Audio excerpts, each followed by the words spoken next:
Di balik nama besar Wirasaba yang pernah menjadi tanah makmur dan damai, ada kisah kelam tentang perpecahan keluarga, pengkhianatan, dan dendam yang diwariskan turun-temurun. Kisah ini bukan hanya sejarah, tapi luka yang masih berdenyut. Assalamualaikum teman-teman semua, kembali lagi di Petok Legenda Nusantara. Sebelum masuk ke cerita yang bakal bikin hati kalian campur aduk, jangan lupa subscribe, like, dan share, biar channel ini terus berkembang dan bisa menghadirkan kisah-kisah sejarah Nusantara yang jarang diceritakan dengan sudut pandang sedalam ini. Wirasaba pada masa itu adalah tanah yang seperti terjaga oleh doa-doa panjang leluhur. Sawah menghijau, sungai mengalir jernih, dan angin selalu membawa wangi pohon aren yang tumbuh di perbukitan. Namun, kedamaian itu hanya tampak di permukaan. Di balik tembok kediaman Adipati Wirasaba, Raden Jakawana, tersimpan kegelisahan yang lama ia sembunyikan dari rakyat. "Apa kau yakin keputusan ini akan membawa kebaikan?" tanya istrinya, Nyai Raras Ayu, malam itu ketika bulan menggantung pucat di langit. Raden Jakawana menghela napas panjang, tatapannya kosong menembus jendela. "Aku hanyalah penjaga amanah leluhur. Tapi sekarang, amanah itu mulai bertabrakan dengan kenyataan." Di kejauhan, suara gamelan dari desa terdengar sayup, namun nada-nadanya terasa lebih muram. Jakawana tahu sesuatu sedang bergerak, perlahan tapi pasti, di antara anak-anaknya sendiri. Ia tahu perpecahan bukan datang dari luar, melainkan dari darah dagingnya, dari perbedaan pandangan yang semakin hari semakin tak terjembatani. Dan malam itu, untuk pertama kalinya dalam hidupnya, ia merasa Wirasaba bukan lagi rumah, tapi medan yang setiap saat bisa pecah oleh api yang ia takutkan. Putra sulungnya, Raden Banyaktola, mewarisi sifat keras kepala sang kakek. Ia kuat, berani, dan memiliki wibawa alami yang membuat rakyat hormat padanya. Namun, ambisinya kerap membuat istana berguncang. Ketika ayahnya memanggil untuk berbicara, ia masuk dengan langkah tegap. "Ayah, rakyat membutuhkan pemimpin yang tegas." "Wirasaba terlalu lama berjalan dengan aturan lama," katanya. Jakawana memejamkan mata sejenak. "Tegas bukan berarti memecah. Kau tahu itu." Raden Banyaktola tertawa kecil, namun tawanya kering. "Ayah takut menghadapi perubahan. Tapi perubahan itu tidak menunggu siapapun." Dari sudut ruangan, adiknya, Banyak Jaka, memperhatikan dengan mata yang lebih gelap, mata yang menyimpan kecemburuan. "Kakak selalu bicara seolah dialah masa depan Wirasaba," gumamnya perlahan. Konflik kecil-kecilan mulai muncul, seperti api yang menjilat rumput kering. Namun, yang tak disadari Jakawana adalah bahwa api itu akan membesar, dan kelak ia tidak lagi punya kekuatan untuk memadamkannya. Di tepian sungai, Banyak Jaka sering duduk sendirian, memandangi arus deras yang membawa ranting-ranting. Di situ ia bertemu Ki Sura, penasihat tua yang dulu setia pada ayahnya. "Wajahmu gelap sekali, Nak," kata Ki Sura sambil duduk di sampingnya. Banyak Jaka tersenyum hambar. "Ki, apakah salah jika aku merasa tersisih?" Ki Sura menatapnya lama, kemudian berkata, "Salah bukan pada perasaanmu. Namun, berhati-hatilah pada pikiran yang lahir dari rasa tersisih. Ia bisa menuntunmu pada keputusan yang tak bisa diperbaiki." Banyak Jaka meremas tanah basah di genggamannya. "Aku hanya ingin diakui." Ki Sura mengangguk pelan. "Dan pengakuan itu akan datang jika kau memilih jalan yang benar, bukan jalan yang digerakkan oleh api cemburu." Namun, nasihat itu justru membuat hati Banyak Jaka semakin gelisah. Ia merasa seakan seluruh Wirasaba berdiri di sisi kakaknya, sementara dirinya hanyalah bayang-bayang yang tak dianggap. Di balik istana, Nyai Raras Ayu menangis diam-diam. Ia adalah satu-satunya yang melihat perubahan kecil dalam diri kedua putranya, perubahan yang hanya bisa dilihat seorang ibu. Suatu hari, ia memanggil keduanya ke ruangan tengah. "Ibu ingin kalian ingat, darah yang mengalir dalam tubuh kalian sama. Jangan biarkan ambisi mengalahkan keluarga." Banyak Tola tersenyum dan berkata, "Ibu terlalu khawatir." Sementara banyak Jaka hanya menunduk, menyembunyikan luka yang tak terkatakan. "Kami tidak bertengkar," kata banyak Tola. "Belum?" Nyai Raras Ayu membalas lirih. Suasana menjadi hening, dan untuk beberapa detik, hanya suara perapian yang terdengar. Namun, dalam keheningan itu, ibu mereka tahu, ia sedang menyaksikan dua sungai yang mengalir ke arah berbeda, dan kelak kedua sungai itu akan bertabrakan dengan cara paling menyakitkan. Sementara itu, kabar kecil mulai menyebar di desa-desa. Para petani berbisik-bisik tentang perubahan sikap para bangsawan. Katanya Raden Banyak Tola ingin mengambil alih keputusan-keputusan besar, ujar seorang petani. Tapi adiknya tak terima katanya, sahut yang lain. Kabar kecil itu, seperti kupu-kupu yang mengepakkan sayapnya, perlahan menjadi badai. Dan badai itu mulai terasa di istana ketika Jakawana menerima laporan tentang ketegangan yang mulai tumbuh di masyarakat. Malam itu ia memanggil dua putranya kembali. "Aku ingin kalian bersatu," katanya dengan suara bergetar. Banyak Tola menghela napas. "Aku bersatu jika Jaka menerima bahwa aku lebih siap memimpin." Banyak Jaka mengepal tangan. "Kakak selalu merasa paling benar." Jakawana berdiri dengan tatapan yang memohon. "Wirasaba bukan sekadar tanah. Ia adalah amanah. Jangan biarkan satu generasi menghancurkan apa yang dibangun 7 generasi." Tetapi malam itu, doa seorang ayah tidak mampu menghentikan retakan yang makin lebar, retakan yang kelak akan membelah Wirasaba menjadi beberapa bagian, hingga nama besarnya tinggal kenangan.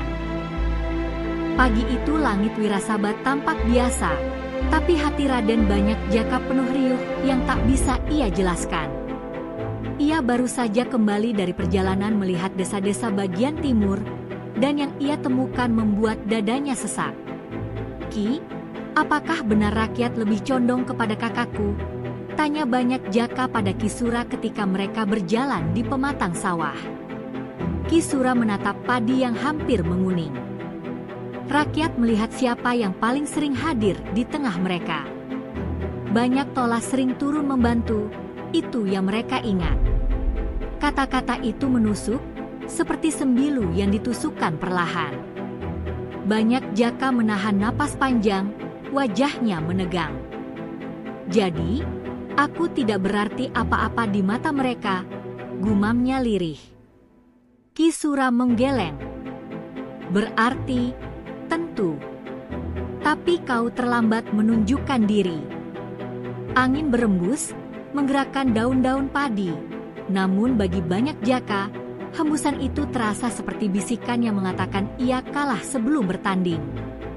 Dan di hati seorang anak yang haus pengakuan, perasaan itu berubah menjadi bara kecil, bara yang kelak membakar besar. Sementara itu, di istana, Banyak Tola semakin sering disambut para tetua desa yang meminta nasihat. Suatu malam, ia duduk bersama ayahnya di ruang dalam. "Ayah, rakyat percaya pada ketegasanku. Mereka butuh pemimpin yang tidak ragu," katanya. Jakawana menatap putranya lama, wajahnya penuh campuran bangga dan cemas. Tapi tegas tanpa kebijaksanaan hanya akan melahirkan ketakutan. Banyak Tola tersenyum tipis. "Kalau begitu, biarkan aku menjadi tegas dan ayah tetap menjadi bijaksana. Bersama-sama kita bisa menjaga Wirasaba." Namun Jakawana tahu ada sesuatu yang berbeda. Cara berbicara putranya kini lebih tajam, lebih ambisius. "Tola," katanya pelan, "kepemimpinan bukan tentang siapa yang paling kuat, tetapi siapa yang paling dapat menyatukan." Banyak Tola menegakkan badan, lalu menjawab, "Aku akan menyatukan, tapi dengan cara yang tidak membuat kita tertinggal." Kata-kata itu terdengar benar, namun dalam intonasinya tersimpan bahaya, bahwa ia mulai merasa sanggup berdiri tanpa bayang-bayang ayahnya. Di desa utara, bisik-bisik mulai berubah menjadi suara-suara yang tak lagi malu terdengar. "Raden Banyak Tola cocok jadi adipati berikutnya," kata seorang perajin bambu sambil membelah-bilah. "Iya, dia lebih berani. Beda dengan adiknya, yang jarang muncul," sahut lainnya. Sementara itu, di sisi lain, ada pula yang berpendapat berbeda. "Tapi Banyak Jaka lebih halus bicaranya, lebih dekat dengan orang kecil," ujar seorang ibu tua. Kabar ini sampai ke telinga kedua saudara itu. Bagi Banyak Tola, kabar itu adalah penguat. Namun bagi Banyak Jaka, itu menjadi luka baru. Ia mendengar para warga membicarakannya saat ia lewat di pasar. "Ah, itu Raden Jaka," katanya kalah pamor dari kakaknya. Meski mereka berbisik, telinganya menangkap semua. Ia berdiri diam, memandang tanah, dan untuk sekejap, dunia seperti mengecil. "Mengapa semuanya harus membandingkan?" desisnya. Di belakangnya, Kisura menepuk pundaknya. "Karena kalian lahir membawa nama besar. Beban itu memang berat. Namun beban yang berat, jika tak diimbangi dengan hati yang kuat, bisa berubah menjadi sesuatu yang jauh lebih gelap." Di dalam istana, ketegangan semakin terasa. Saat makan malam keluarga, suasana yang dahulu hangat kini terasa dingin. Nyai Raras Ayu berusaha mencairkan suasana.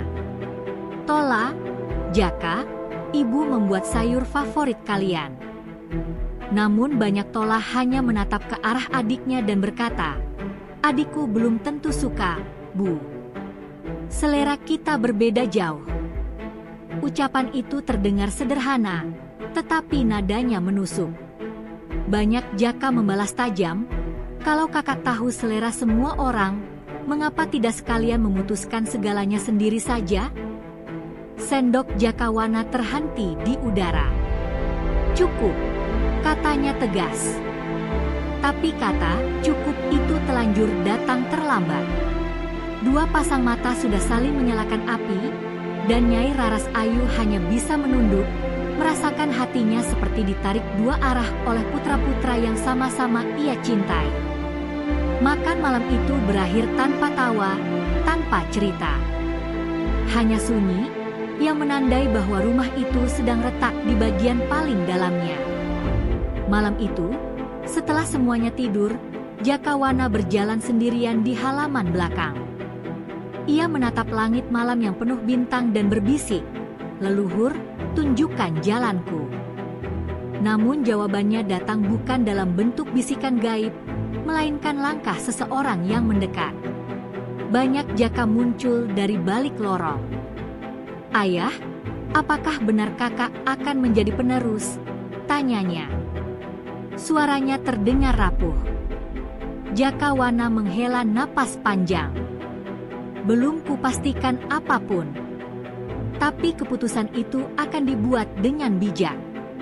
Banyak Jaka menggigit bibirnya, lalu berkata, "Ayah, aku tidak ingin tersingkir." Jakawana menatapnya dengan mata seorang ayah yang patah. "Tak ada yang ingin menyingkirkanmu, Nak. Tapi kau harus belajar sabar, belajar menguatkan hatimu." Banyak Jaka menunduk, namun di balik tatapan itu ada sesuatu yang mulai bergejolak, campuran rasa takut, iri, dan ambisi yang sulit dijinakkan. Dan pada malam itu, Jakawana merasa angin Wirasaba tidak lagi hangat. Ada hawa dingin yang menandakan badai hampir tiba, badai yang kelak menghancurkan kesatuan yang telah dijaga selama berabad-abad. Hari-hari berikutnya, Wirasaba mulai terasa berbeda.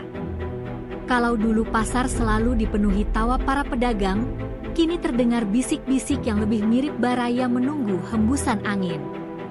Di bel desa, para tokoh masyarakat berkumpul, membicarakan perubahan sikap dua putra Adipati.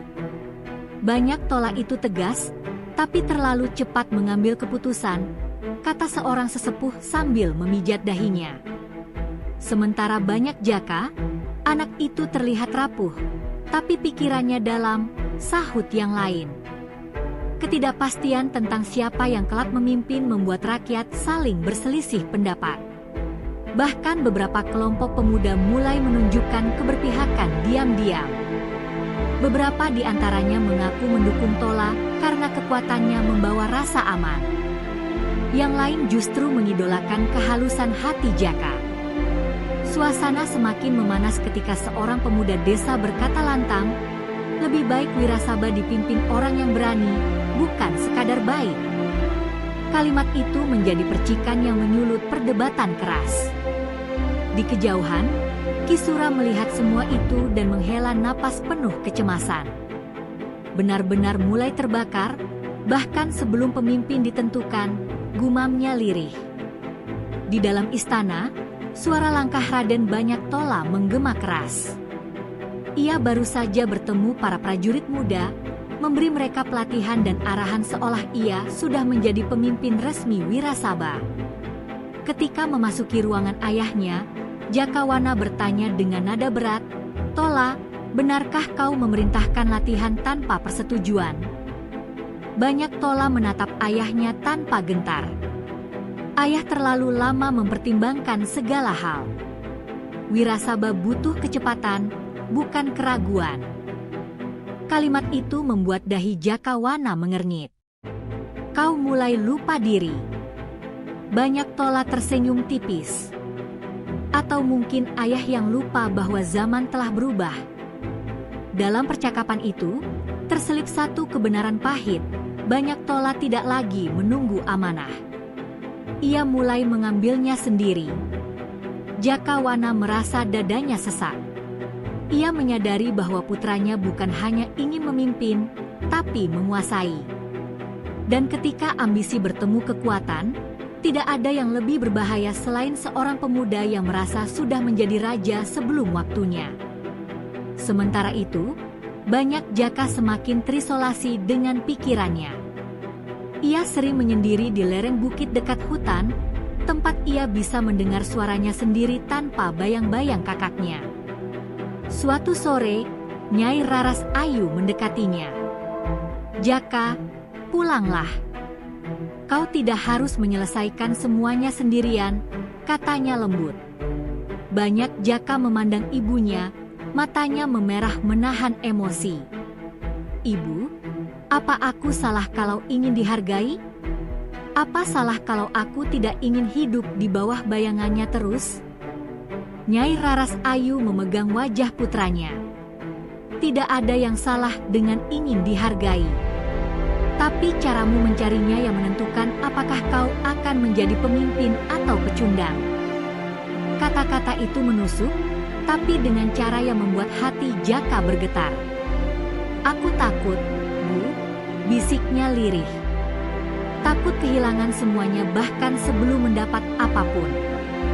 Nyai Raras Ayu memeluknya, namun pelukan seorang ibu tidak selalu cukup untuk meredam badai yang sudah telanjur tumbuh di dada seorang lelaki muda yang dihantui rasa kurang dihargai sejak kecil. Beberapa hari kemudian, terjadi insiden di pelataran istana. Seorang prajurit muda secara tidak sengaja menyinggung Banyak Jaka, tetapi sebelum Jaka menjawab, salah satu pendukung Banyak Tola muncul dan berkata lantang, "Jangan terlalu dianggap, Jaka bukan siapa-siapa." Kalimat itu membuat seluruh pelataran hening. Banyak Jaka menatap pemuda itu tajam. "Ulangi kata-katamu." Namun pemuda itu justru tertawa kecil. "Kau dengar dengan jelas." Ketegangan meningkat hingga Kisura datang dan melerai. "Cukup. Ini bukan tempat untuk menumpahkan panasnya hati." Namun kejadian itu menyebar cepat di seluruh istana. Banyak Jaka merasa martabatnya diinjak-injak, sedangkan para pendukung Tola merasa itu hanyalah kebenaran yang diucapkan terlalu jujur. Ketika kabar sampai ke telinga banyak Tola, ia hanya berkata dingin, pemuda itu tidak salah. Mendengar itu, Jaka yang kebetulan lewat langsung mengepalkan tangannya hingga gemetar. Jadi, kakak merestui penghinaan itu? Banyak Tola menatapnya tanpa emosi. Kalau kau ingin dihormati, lakukan sesuatu yang membuat rakyat hormat. Dan pada saat itu, rasa sakit yang selama ini Jaka pendam berubah menjadi bara yang lebih berbahaya. Malam berikutnya, badai benar-benar turun di Wirasaba. Hujan deras mengguyur atap istana, sementara Jakawana duduk termenung di ruang dalam, memikirkan langkah apa yang harus ia ambil. Di luar, dua putranya berdiri di bawah serambi, saling menatap tanpa kata. Namun dalam tatapan itu, ada perang yang hampir pecah. Kakak selalu merasa paling benar, ujar Jaka lirih namun tajam. Karena aku memang paling siap, balas Tola. Siap? Atau serakah? Suara Jaka pecah oleh emosi. Tola mendekat, wajahnya gelap. Jangan coba melawanku. Kau bukan tandinganku. Di saat itu, kilat menyambar langit, cahayanya memantul di mata kedua saudara itu. Dua mata yang dulunya penuh kasih kini berubah menjadi mata dua calon rival yang siap saling menjatuhkan.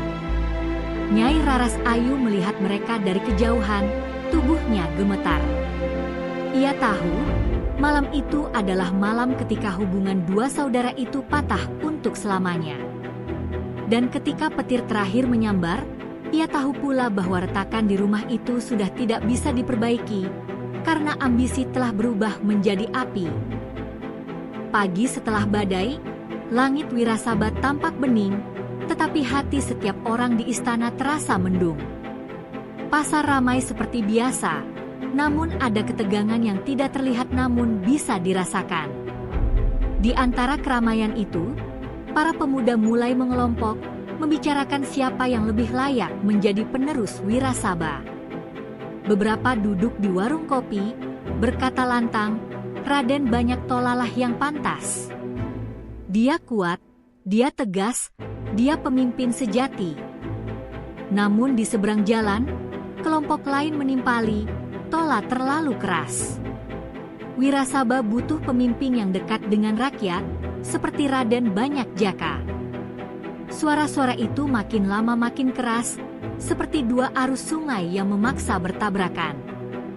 Perbedaan pendapat di tengah rakyat kecil yang semula terlihat seperti perdebatan biasa kini berubah menjadi alasan untuk saling menjauhi. Bahkan anak-anak muda desa yang dulu bermain bersama kini mulai berselisih. Kisura yang berjalan melintasi pasar melihat semua itu dengan wajah berat. Ah, inilah tanda awal kehancuran, bukan saat pemimpin bertengkar, tapi ketika rakyat mulai pecah menjadi kubu, gumamnya sendu. Di istana, ketegangan juga semakin sulit ditutupi. Raden Banyak Tola memanggil beberapa prajurit setia ke ruangannya. Kalian tahu keadaannya, katanya sambil menatap satu persatu. Wirasaba butuh pemimpin kuat. Aku tidak akan membiarkan ketidakpastian merusak tanah ini. Seorang prajurit muda berdiri dan berkata, kami siap mendukung Tuan Tola sampai titik darah terakhir. Tola mengangguk puas. Namun di balik ruangan itu, pesan-pesan terselubung mulai dikirim ke desa-desa untuk memperkuat dukungan.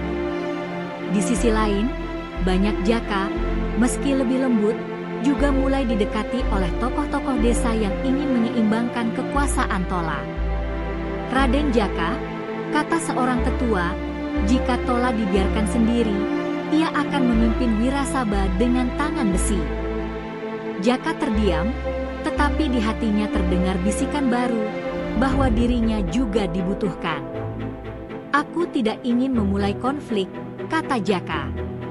Tapi aku tidak akan membiarkan kakak menghancurkan apa yang dibangun ayah. Dan disitulah, kedua saudara itu secara tidak sadar mulai membangun kekuatan masing-masing. Dua jalan yang tidak lagi mungkin disatukan. Jakawana, sang adipati, merasakan tekanan yang semakin membuatnya sulit bernapas. Ia memanggil kedua putranya ke ruang agung. Tola, Jaka, apa kalian benar-benar ingin melihat Wirasaba terpecah? Tanyanya, suaranya gemetar oleh beban. Banyak Tola menjawab tegas, aku hanya ingin Wirasaba dipimpin orang yang pantas. Jaka menyahut, dan kakak merasa hanya kakak yang pantas? Tola mendengus. Kau terlalu lembek. Pembicaraan itu memanas hanya dalam hitungan detik. Tola, Jaka. Cukup, bentak Jakawana, tapi kedua putranya sudah tidak lagi mendengar. Ayah selalu lebih condong pada kakak, tuduh Jaka. Karena aku berbuat untuk Wirasaba, balas Tola. Jakawana merasa seluruh dunia di sekelilingnya berputar. Kalian berdua buta, serunya, tetapi suara itu seperti jatuh ke ruang hampa. Saat dua anak laki-laki yang dibesarkannya tidak lagi bisa disatukan, saat itulah sang adipati sadar bahwa perpecahan bukan lagi bayangan, tapi sudah ada di depan pintu. Dan sekali pintu itu terbuka, tidak ada yang bisa menutupnya lagi. Suatu sore, ketika matahari hampir tenggelam, terjadi insiden yang membuat keadaan semakin parah. Salah satu pendukung banyak Tola berselisih dengan pendukung banyak Jaka di dekat gerbang istana. Awalnya hanya saling mengejek, tetapi kemudian berubah menjadi dorong-dorongan, lalu pukulan. Darah pertama jatuh di tanah istana. Rakyat mulai berteriak, prajurit berusaha melerai, namun kedua kubu sudah tidak bisa berhenti. Banyak Tola datang dengan wajah murka. Siapa yang memulai ini? Teriaknya. Salah satu pemuda menunjuk ke arah pendukung Jaka. Dia yang menjelekkan tuan. Dalam hitungan detik, bentrokan hampir terjadi lagi. Tapi kemudian banyak Jaka muncul. Cukup, suaranya menggema. Tola menatap adiknya dengan mata menyala. Ini kesalahanmu. Kau membuat rakyat membangkang. Jaka membalas, kalau kakak tidak bertindak seperti raja sebelum waktunya, semua ini tidak akan terjadi. Kedua saudara itu saling mendekat, seakan siap saling menerjang, namun Ki Sura muncul di antara mereka. Cukup. Apa kalian ingin melihat darah rakyat kalian sendiri? Serunya. Namun kata-kata itu hanya meredakan permukaan, api tetap menyala di kedalaman hati mereka. Malam itu, Jakawana duduk sendirian di ruangan yang gelap hanya diterangi lampu minyak. Ia merasa tubuhnya semakin lemah, pikirannya semakin kusut. Wirasaba, apa yang harus kulakukan agar kau tetap utuh? Bisiknya. Tiba-tiba Nyai Raras Ayu masuk, wajahnya pucat. Kakang, keadaan semakin memburuk. Dua anak itu, aku takut salah satunya akan melukai yang lain. Mata Jakawana berkaca-kaca. Aku gagal sebagai ayah, Nyai Raras Ayu menggenggam tangannya. Tidak, Kakang. Ini bukan salahmu. Ambisi, dunia, semuanya berubah. Anak-anak kita hanya terseret arusnya. Namun Jakawana tidak percaya. Ia merasa dirinya sudah terlambat mengambil keputusan. Jika ia memilih salah satu, maka pihak lain akan merasa dikhianati. Jika ia tidak memilih, maka kedua belah pihak akan berperang. Dan malam itu, ketika suara angin bersiul keras di luar jendela, Adipati Wirasaba menyadari satu hal yang paling menakutkan. Apapun keputusannya, tanah yang ia cintai tidak akan pernah lagi sama. Awal dari terpecahnya Wirasaba, akhirnya tiba. Fajar itu tidak datang dengan warna keemasan seperti biasanya. Langit Wirasaba dipenuhi awan kelabu yang seperti menandai hari ketika segalanya berubah. Di lapangan luas depan istana, dua kelompok rakyat sudah berkumpul. Pendukung banyak Tola dengan wajah tegang dan penuh keyakinan, sementara pendukung banyak Jaka berdiri tak kalah mantap, membawa bendera kecil sebagai tanda pengabdian. Suara-suara yang dulu hanya berupa bisikan kini berubah menjadi seruan yang saling menyerang. Tola pemimpin sejati. Jaka lebih bijak. Suasana memanas, dan ketika satu batu dilempar entah dari sisi mana, seluruh lapangan mendadak menjadi lautan kekacauan. Jakawana yang melihat dari beranda istana langsung berteriak, "Hentikan! Semua hentikan!" Namun suaranya tenggelam oleh riuh benturan dua kubu. Kisura berlari ke arah Adipati. "Adipati, kita harus memisahkan mereka." Tetapi Jakawana hanya bisa berdiri. Matanya berkaca-kaca melihat tanah yang ia jaga seumur hidup kini menjadi arena perpecahan. "Ini kesalahanku," bisiknya lirih. Namun badai sudah telanjur turun, dan tidak ada yang bisa membendungnya lagi. Di tengah kekacauan itu, banyak Tola berjalan ke depan pasukannya, wajahnya dipenuhi keyakinan yang bercampur dengan kemarahan. "Rakyat Wirasaba," serunya, "kita tidak bisa dipimpin oleh hati yang lemah. Wirasaba butuh keberanian." Pendukungnya bersorak keras. Dari sisi lain, banyak Jaka maju dengan langkah mantap meski tangannya sedikit gemetar.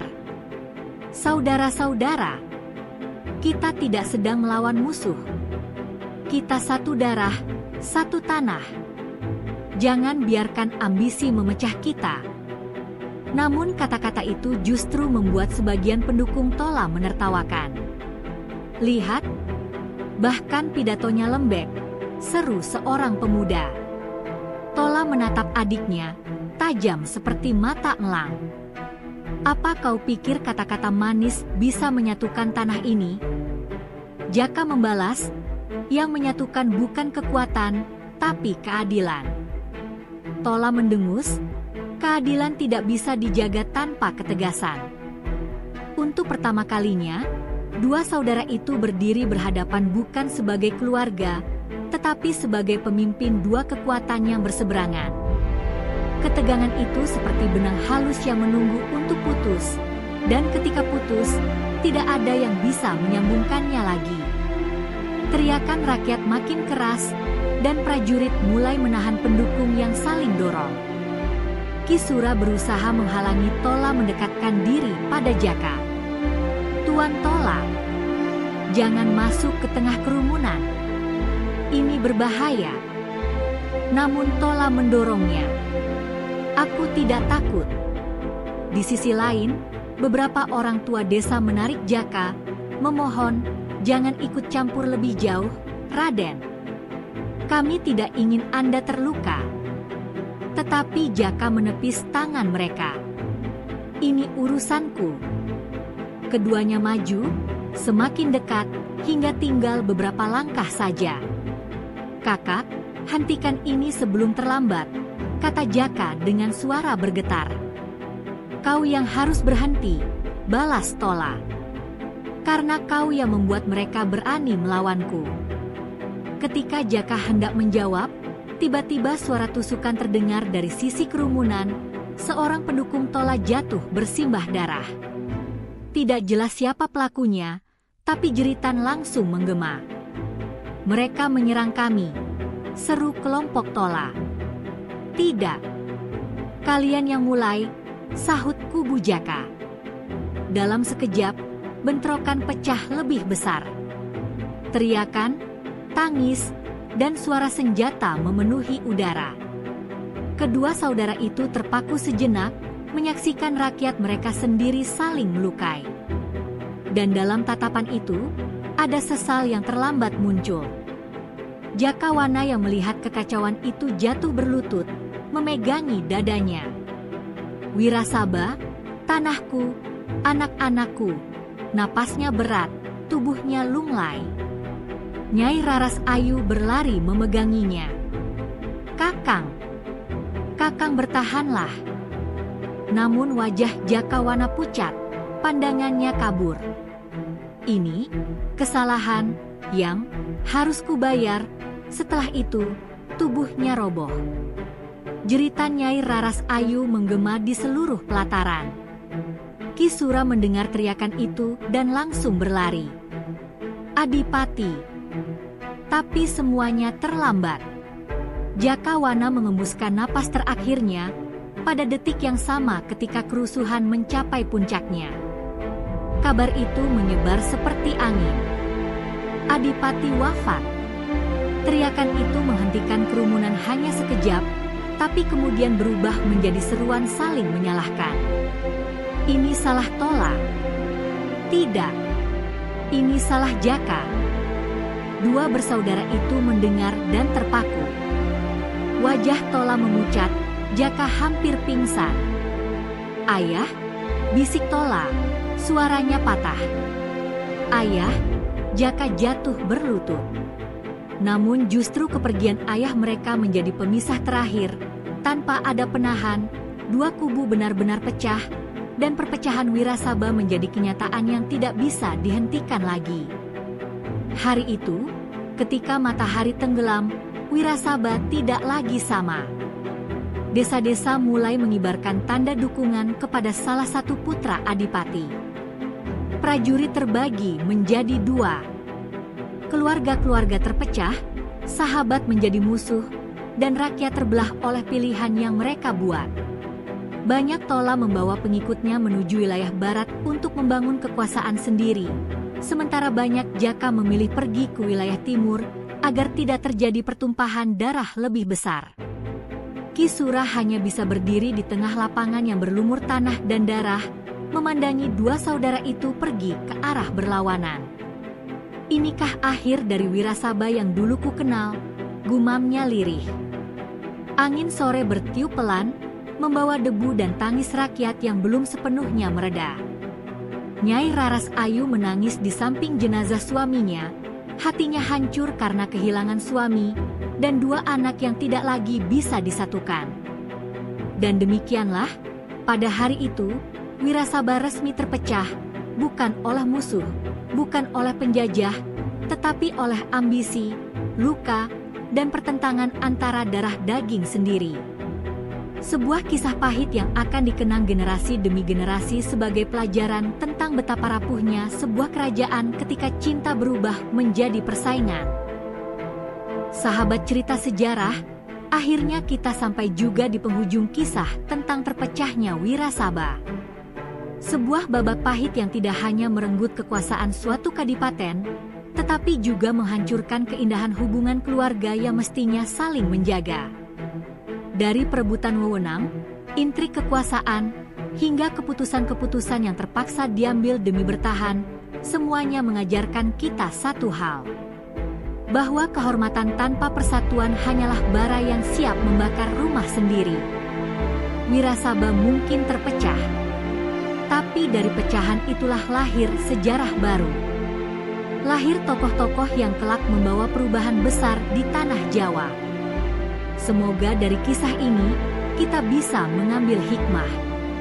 Bahwa keluarga, sahabat, saudara, harusnya menjadi tempat pulang, bukan medan pertarungan. Terima kasih sudah menonton sampai akhir. Kalau kalian suka dengan cerita ini, jangan lupa like, komen, dan share ke teman-teman kalian. Dan tentu saja, subscribe channel ini agar tidak ketinggalan kisah-kisah sejarah Nusantara lainnya yang lebih dalam, lebih menyentuh, dan lebih membuka mata. Sampai jumpa di cerita berikutnya. Salam hormat untuk para leluhur, dan salam hangat untuk kalian semua. Terima kasih.